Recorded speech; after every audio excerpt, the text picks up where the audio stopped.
Gravado nos acolhedores estúdios da Unigran, de Dourados, interior do Mato Grosso do Sul. As cidades em que as árvores tomaram vida e saíram correndo pelas ruas. Esse é seu podcast Direito do Mato. Aqui é Fabrício Brown e eu sigo negando as aparências e disfarçando as evidências. Eu sou o professor Fernando Machado e verás os filhos de teus filhos e a paz sobre Israel. E aqui é o professor Vinícius de Almeida e quinta-feira é o gostoso objeto saiu para a entrega da sua semana. Eu sou o professor Ademos Júnior. De pertinho ninguém é normal. Irmãos e irmãs, estamos aqui mais uma vez reunidos, alegres e confiantes na esperança da salvação. E hoje recebemos pela primeira vez em nossa comunidade, vamos saudá-los todos de pé, o professor Ademos Alves da Silva Júnior, nosso amigo, nosso colega de profissão, professor da Unigran.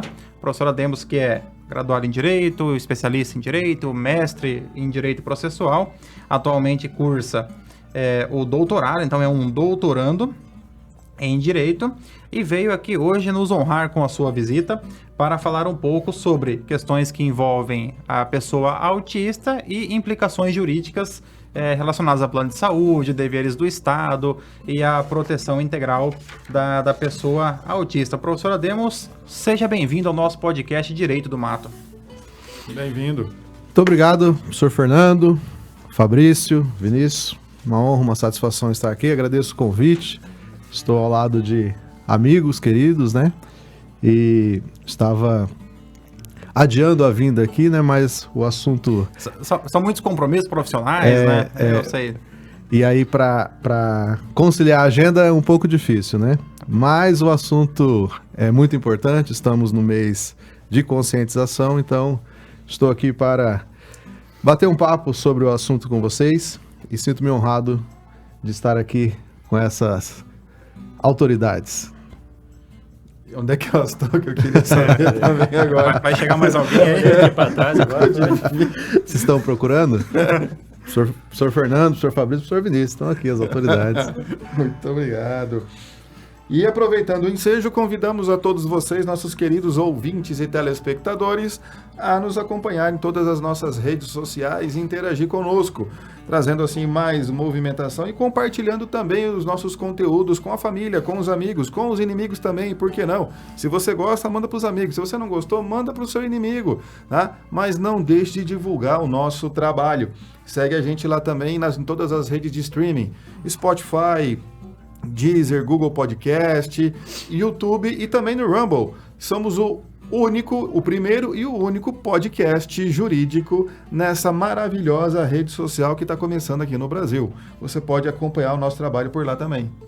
E se você quiser adquirir uma dessas belezuras, a nossa caneca do Direito do Mato, é só entrar em contato com a gente, que nós passamos todas as informações em relação a preços e forma de envio. Inclusive, professor Ademos, essa caneca é sua. Doravante pode levá-la consigo. Muito obrigado. Uma caneca exclusiva, diferenciada das demais. Muito obrigado nunca pelo foi presente, usada, né? pela lembrança. E vou levá-la com muito carinho. Então, começando esse episódio que é especialíssimo do Direito do Mato, com um tema extremamente relevante, importante, sensível, nada melhor do que a gente conversar aqui com o nosso especialista, mestre, doutorando no assunto, professor Ademos. E dia 2 de abril, vulgo hoje, é o Dia Mundial da Consciência sobre o Autismo. A data estabelecida... Hoje é dia 7 de abril. Hoje é dia 7? Mas tudo bem. Ah, é verdade. Mas pode continuar aí, só pra gente... Tá com um delay aí na data, mas tudo bem. Vai ser dia 11, então mas tudo bem. Já foi. Eu só queria ver se você estava prestando atenção. Tá bom, Como então. diria minha avó, você precisa de uma folhinha, né? Não adiantou. A folhinha é um calendário, é que você não conhece. Lá em Amambaia você nunca foi, então não conhece. Tá. Voltando então, dia 2 de abril, que é o Dia Mundial de Conscientização sobre o Autismo. A data estabelecida em 2007 tem por objetivo difundir informações para a população sobre o autismo e assim reduzir a discriminação e o preconceito que cercam as pessoas afetadas pelo transtorno. Os transtornos do espectro Os transtornos do espectro autista aparecem na infância e tendem a persistir na adolescência e na idade adulta. Na maioria dos casos, eles se manifestam nos primeiros 5 anos de vida. As pessoas que possuem o transtorno frequentemente têm condições comórbidas, como epilepsia, depressão, ansiedade, transtorno de déficit de atenção e hiperatividade. O nível intelectual varia muito de um caso para o outro. O autismo é um transtorno crônico, mas se conta com esquemas de tratamento que devem ser introduzidos tão logo seja feito o diagnóstico e aplicados por uma equipe multidisciplinar. Envolve intervenção de médicos, psicólogos, fonoaudiólogos, pedagogos, fisioterapeutas, terapeutas ocupacionais e educadores físicos, além da imprescindível orientação aos pais ou cuidadores. É altamente recomendado que uma equipe multidisciplinar avalie e desenvolva um programa de intervenção personalizado, pois nenhuma pessoa com autismo é igual a outra. Então, desse breve texto aqui introdutório, que eu peguei ali a fonte Associação Brasileira de Pessoas com Autismo, e que demonstra como é a complexidade da intervenção multidisciplinar que deve ser assegurada, principalmente para a criança com autismo e para a pessoa como um todo, para que a pessoa possa se desenvolver dentro das suas especificidades, né? Como aqui menciona o texto, nenhuma pessoa com autismo é igual a outra, então não existe um tratamento padronizado nessas situações. E pensando justamente nisso, é que o professor Ademos, que inclusive na sua dissertação de mestrado tratou sobre o tema, e o que envolve uma série de questões relativas aos serviços que devem ser oferecidos pelo Estado e a ausência desses serviços prestados pelo Estado, assim como dificuldades também em relação a operadoras de plano de saúde, que muitas vezes elas acabam não prestando um serviço adequado para pessoas com autismo. O professor Ademos. Bom, o senhor Vinícius citou o dia 2 de abril, na verdade nós estamos no mês de conscientização, né? O dia 2 de abril é o dia que foi datado, né, como o Dia Mundial de Conscientização, vários eventos, né, pelo mundo, redes sociais, né, mobilização de associações pelo país inteiro nesse dia 2. Mas isso tem uma sequência durante todo o mês de abril, então, professor Vinícius, fique tranquilo que nós estamos no chamado mês azul, né, que trata dessa conscientização, discussões, palestras sobre esse assunto. Bom, o professor Fernando já adiantou, eu trabalhei esse tema na dissertação de mestrado, né, e acho importante dizer que eu sou pai de uma criança autista, né? Então eu tenho um filho de 13 anos de idade que tem diagnóstico de autismo desde os 3 anos, né? Então a gente já está aí há 10 anos envolvido neste assunto, né? E queira ou não, os pais, né? E os familiares que verdadeiramente acompanham e cuidam, né? Estudam muito sobre o tema, né? E acaba que nós temos aí informações técnicas, informações do ponto de vista médico, do ponto de vista pedagógico, do ponto de vista jurídico, né, sobre todas as questões que afetam a comunidade autista. Então, eu como sou da área jurídica, né, o professor Fernando me apresentou, discuti esse tema no meu mestrado, né, principalmente focando na questão dos direitos da pessoa com autismo, né. Então, como os colegas colocaram aqui na introdução, né, o transtorno do espectro autista, né? É bom que se diga que é estudado há menos aí de 20 anos no Brasil, com a profundidade que temos, né? Antes, o transtorno do espectro autista era simplesmente uma síndrome ou simplesmente uma referência a outro tipo de doença. Então, em razão da classificação, né, do CID, e agora teve uma alteração em janeiro de 2022, né, trazendo o chamado CID-11 para o TEA, né, transtorno do espectro autista, dizendo o seguinte, que o autismo ele tem o nível 1, nível 2, nível 3, o nível leve, nível intermediário e nível severo, né? Então você tem um espectro, ou seja, algo que vai de um nível mínimo até um nível mais severo dentro desta patologia, né? Muitos não gostam que fala doença, né? Porque é um transtorno, outros falam que seria uma síndrome, mas a terminologia correta hoje é TEA, né? Transtorno do espectro autista. Pois bem, do ponto de vista jurídico, nós temos algumas questões para serem faladas, né? Uma lei específica no Brasil chamada Lei Berenice Piana, que foi uma mãe ativista, né, que lutou muito para implementar essa lei no nosso sistema jurídico, é a Lei 12.764, de dezembro de 2012. Então, essa lei, ela é muito importante, por quê? Porque ela diz, textualmente, traz em seu contexto, né, que o indivíduo com autismo, ele é deficiente para todos os efeitos legais. Isso é importante por quê? Porque antes dessa lei, para alguns, autismo era birra, era mania, era uma frescura, né? Então, não se tinha um conhecimento técnico do que era essa patologia, esse transtorno. Então, a lei, ela foi importante por quê? Porque ela traz a pessoa com autismo para esse núcleo de deficiência.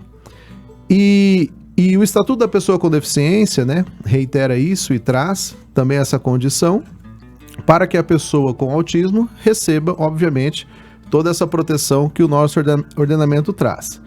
Então, a partir do diagnóstico, que acontece ali em volta dos 2 anos e meio, 3 anos, né, um pouco mais, um pouco menos, em razão das dificuldades que a criança, no caso, apresenta, é que vai dizer, né, o quanto de dificuldade esse indivíduo tem.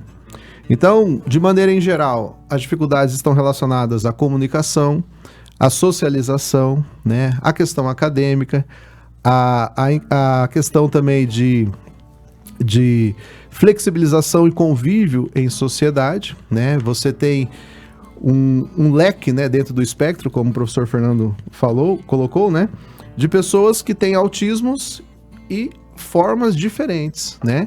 Desde uma dificuldade de socialização até um indivíduo que tem um comportamento de auto se agredir em razão de uma comorbidade, né? Como o professor Fabrício colocou.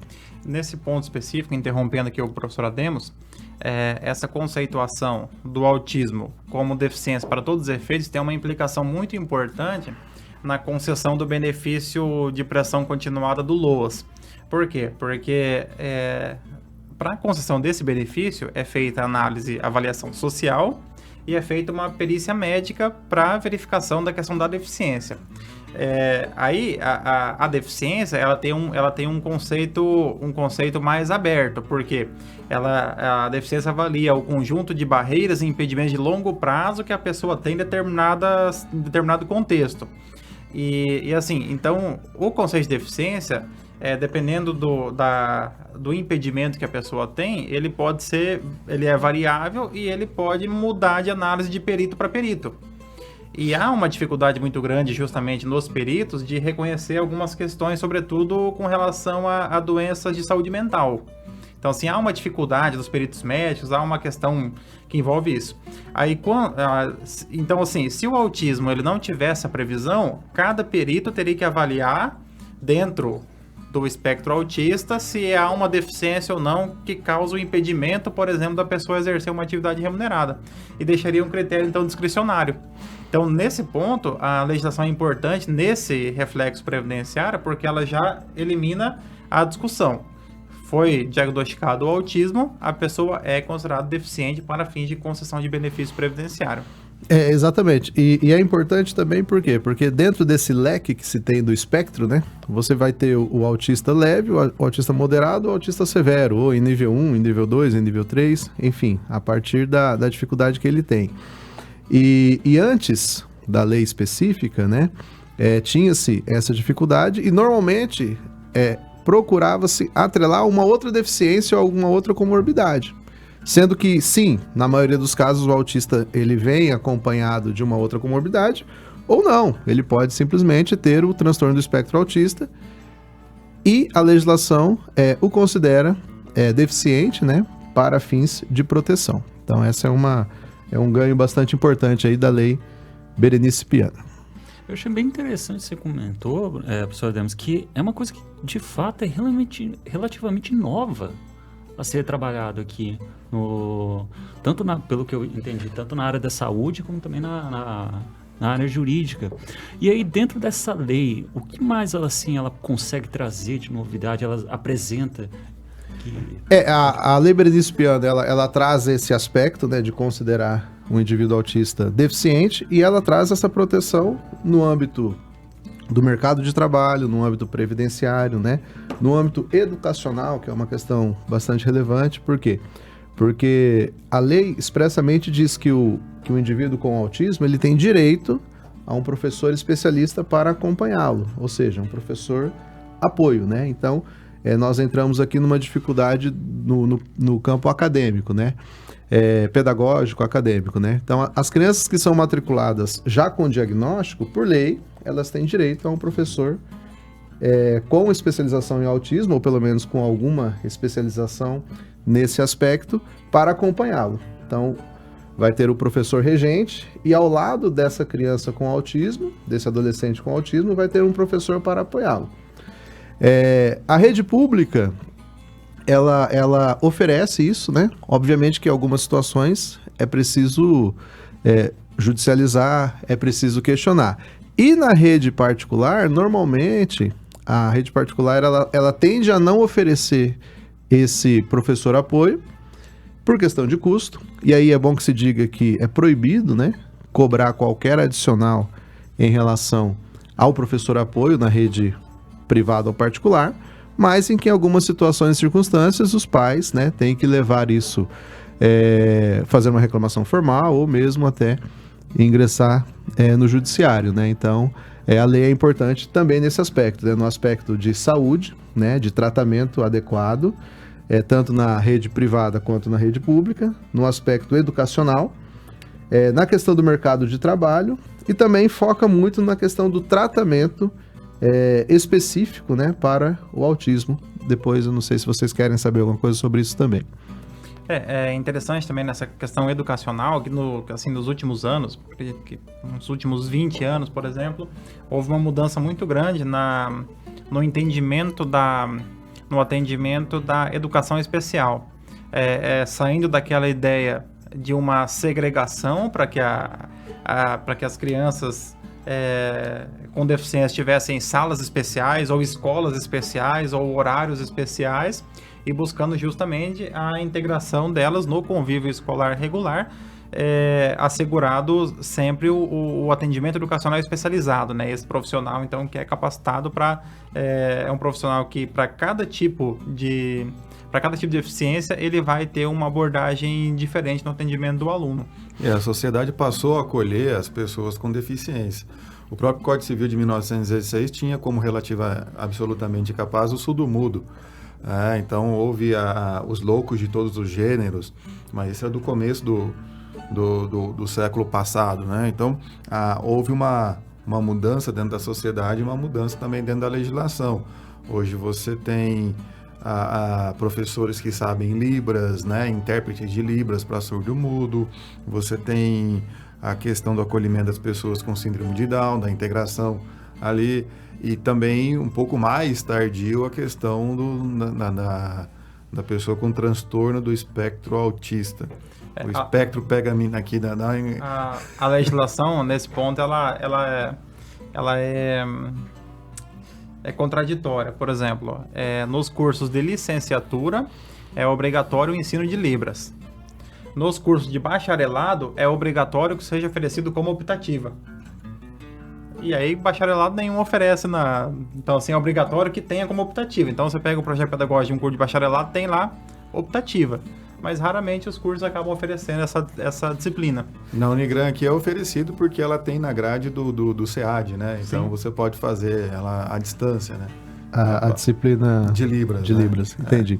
Essa questão que o professor Fernando falou é importante, por quê? Porque a própria LDB, né, já trazia essa questão da inclusão, né? Óbvio que a inclusão efetiva ainda é algo a ser conquistado, né? Nós temos, sim, avanços, né? E segregar essas pessoas, essas crianças, né? Qualquer tipo de deficiência, né? É um crime, né? Por quê? Porque as pessoas, elas aprendem mutuamente. Então, conviver com alguém com deficiência também é importante para nós, né? Típicos, né? A terminologia que se usa, né, é essa, né? Típico e atípico, né? Neurotípico ou não neurotípico, né? E normalmente as pessoas brincam, né, com a situação de falar, né, que aquele é normal e aquele não é normal, né? Por isso que eu brinquei no início, né? Que de pertinho ninguém é normal, né? O que é normalidade, né? E essa inclusão, ou todas essas leis que trazem nessa prerrogativa de inclusão, elas agregam exatamente ao que nós temos, né? Como um princípio constitucional, que é a dignidade da pessoa humana, né? Então, quando você tem aí a Constituição dizendo que você tem que ter uma atenção especial à pessoa, né? Ao ser humano. Você tem uma lei que trata do assunto no âmbito educacional. Aí você tem uma lei que traz essa questão para proteger especificamente essa comunidade autista, né? Porque é algo novo, como o professor Ministro falou, né? Então, é algo salutar e a gente tem tido avanços, né? Claro, tem muitas coisas ainda a conquistar, mas nós temos avanços significativos nesse convívio, né? Das pessoas, crianças com deficiência, sem deficiência, né? Dentro do mesmo ambiente, obviamente que respeitando os critérios, né? E a evolução de cada um. Como é que está a questão envolvendo a parte do tratamento da saúde? Porque o tratamento do autista, ele envolve uma equipe multidisciplinar. Você não é simplesmente um tratamento medicamentoso de algo que, digamos assim, ela não será curada, ela vai conviver com isso e vai sempre aprimorando a forma de lidar com isso ao longo da sua vida. E também não é receitar um medicamento de uso contínuo, né? Porque as terapias elas vão variando conforme o desenvolvimento da criança, né? E são terapias novas que vão surgindo, novas formas de tratar, de auxiliar a pessoa, e nem sempre o poder público está disposto a isso, e também, né, os planos de saúde estão dispostos a oferecer todo esse complexo de tratamentos, né? Na verdade, é bom dizer o seguinte, né, o autismo não tem cura, né? O pessoal não gosta que trate o autismo como doença, né, mas queira ou não, é uma patologia, né, e ele não tem cura. É algo que o indivíduo vai conviver por toda a vida. A questão de medicamento que existe é uma questão secundária. Ou seja, tem o medicamento porque o indivíduo é muito agitado. Tem medicamento para acalmar o indivíduo para que ele possa dormir bem. Tem um medicamento para que ele possa ter mais concentração. Então, são medicamentos que trazem um controle de questões secundárias dentro do autismo. Então, nesse caso, é tal qual alguém que tem o TDA também, né? Exatamente. Então, são questões para auxiliar essas questões secundárias. Mas o autismo em si, você não tem cura, você não tem remédio, você não tem cirurgia.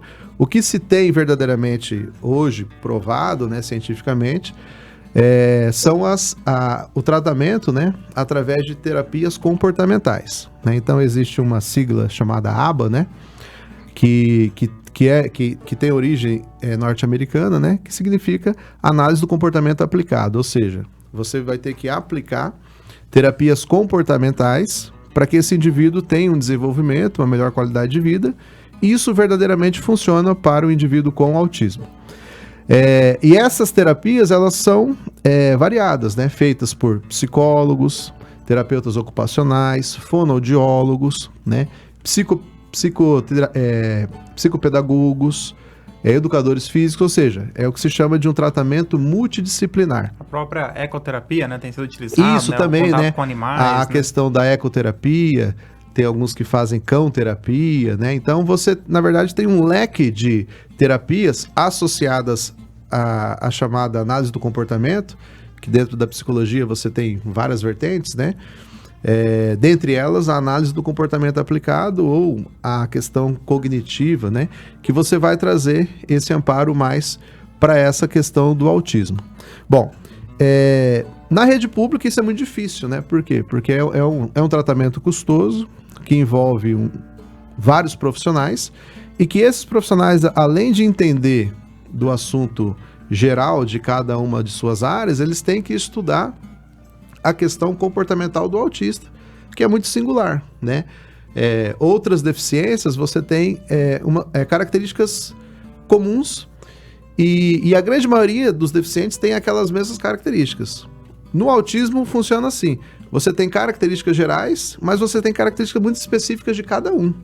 Então você tem autista que fala, você tem autista que não fala, você tem autista que fala com dificuldade, você tem autista que fala sem parar, você tem autista que fala de uma forma rebuscada, você tem autista que não fala absolutamente nada. Então você tem uma série de características diferentes do indivíduo. Por isso que se fala, né, que nenhum autista é igual ao outro. Então isso na rede pública é muito difícil, né? Então há necessidade de evoluirmos nisso, né? Políticas públicas, né? Para exigir do município, do estado, da União, que se tenha verdadeiramente esse serviço público com qualidade. Na rede privada, o que acontece? Os planos de saúde, eles têm o chamado rol da ANS, né? E que os tratamentos, em tese, são aqueles lá oferecidos. Agora, o indivíduo com autismo, ele precisa de uma série de tratamentos e que nem sempre constam no rol da ANS, né? Por exemplo, recentemente teve uma discussão agora sobre o rol, se ele é taxativo ou se ele é exemplificativo, né? Então, a votação está em andamento, o ministro pediu vista, né? E isso ainda traz um impacto significativo para a comunidade autista. Por quê? Porque os tratamentos que o autista precisa, primeiro que ele precisa de um volume muito grande de sessões. Então, quase sempre já esbarra ali no limite. E ele precisa também de terapias que nem sempre constam nesse rol. Então, se você deixá-lo taxativo, isso obviamente vai prejudicar o tratamento e a própria qualidade de vida dessas pessoas, né? Então, é uma discussão muito séria que está ocorrendo agora no STJ, né? E que vai trazer esse impacto. E os planos de saúde, professor Fabrício, em geral, eles negam o atendimento, né? Ou eles tentam limitar isso, obviamente pensando nos custos, né? E a gente sabe que o indivíduo que tem essa condição, ele precisa de um tratamento continuado, como o professor Fernando falou, né? O indivíduo não vai deixar de ser autista. O que vai acontecer é uma modificação nessas terapias, um volume maior de uma terapia ou de outra, né? Mas ele sempre vai precisar. Então, é bom que se diga que os planos de saúde, eles não podem negar o atendimento, né? E quase sempre a judicialização é o caminho para que as pessoas tenham acesso a esse direito que deveria ser imediato, né? Então, o livro, né, que nós publicamos em razão da pesquisa do mestrado foi nesse sentido, né, de ter o processo judicial como uma ferramenta de proteção para a pessoa com autismo, né? Então, o Estado, quando ele não consegue, de repente, atender o indivíduo na rede pública, mas o indivíduo tem ali a contratação do plano de saúde, que ele possa ter esses direitos protegidos, né? Então, essa foi a ideia também do trabalho. Bom, uma outra coisa que é importante falar é que os planos de saúde também não podem negar a contratação para a pessoa com autismo, né? Então, isso já aconteceu muito, né? O indivíduo quer fazer o plano de saúde, ou o pai ou a mãe, e aí quando diz que é autista, o plano nega, né? Isso é proibido, isso é ilegal. Isso cabe até uma indenização em razão de uma situação dessa. Ele poderia, no máximo, ele vai ter que cumprir os planos de carência só, mas jamais negar, né, a contratação ali, porque, na verdade, ele é um plano de saúde. Se um plano de saúde começar a negar tratamento de saúde a todas as pessoas que têm qualquer tipo de, vamos falar, de doença, ele não pode sequer negar o tratamento para alguém que é cardíaco, para alguém que tem câncer. Exatamente. Ele tem que aceitar a contratação, só vai sofrer a questão dos planos de carência de doenças e lesões pré-existentes ali. Mas a contratação jamais pode ser negada. Mas a gente sabe que na rede privada você tem empresas e empresas, né? Na forma de contratar e de lidar, isso fica muito diferente. Infelizmente, o judiciário nessa hora tem que ser chamado. Mas acredito que o judiciário nessa hora, pelo menos nas vias monocráticas aqui, ele tem respondido a contento, de certa forma, né? A grande maioria das decisões delas são favoráveis, né? As pessoas com autismo, né? Obviamente que você tem uma ou outra decisão que não concede ali o tratamento, mas a grande maioria tem sido favorável. Mas nós temos essa discussão bastante forte agora no STJ, né? Sobre esse rol que vai trazer um impacto aí significativo. Vamos acompanhar, né? Vamos acompanhar de perto para ver o que isso vai dar. Mas, em tese, quase sempre há necessidade da judicialização, sim, para fazer valer esse tratamento. Aqui, agora, daquelas pessoas, por exemplo, que não têm condições de contratar um plano de saúde, né? Que você acaba contratando um plano de saúde que o poder público ele não consegue trazer efetivamente, fornecer uma equipe multidisciplinar. Existem algumas entidades que prestam esse serviço de forma caritativa? Nós temos aí inúmeras associações, instituições, né, que trabalham, né, e têm um papel muito importante nesse cenário, né? Um papel de acolhimento, um papel de orientação, né? Associações locais, regionais, associações até mesmo, instituições até mesmo nacionais, né? Que têm um papel importantíssimo, né? De falar sobre o autismo, acolher as famílias, né? E sim, fazem alguns atendimentos. Mas por óbvio, né? Como são instituições sem fins lucrativos e que necessitam aí de verba pública ou mesmo de doações da sociedade civil, né? Há uma dificuldade enorme em atender essa grande comunidade, né? Porque, queira ou não, nos últimos 15 anos, né? O diagnóstico de autismo, em razão das mudanças mesmo, né? De análise técnica, né? Teve um volume muito grande de diagnóstico, né? Então, antes falava-se que a cada 100 crianças, uma era autista, né? Hoje já tem alguns estudos que falam que a cada 70 crianças, uma criança nasce com autismo em algum de seus níveis, em alguma de suas situações, né? Então, isso aumentou de forma significativa.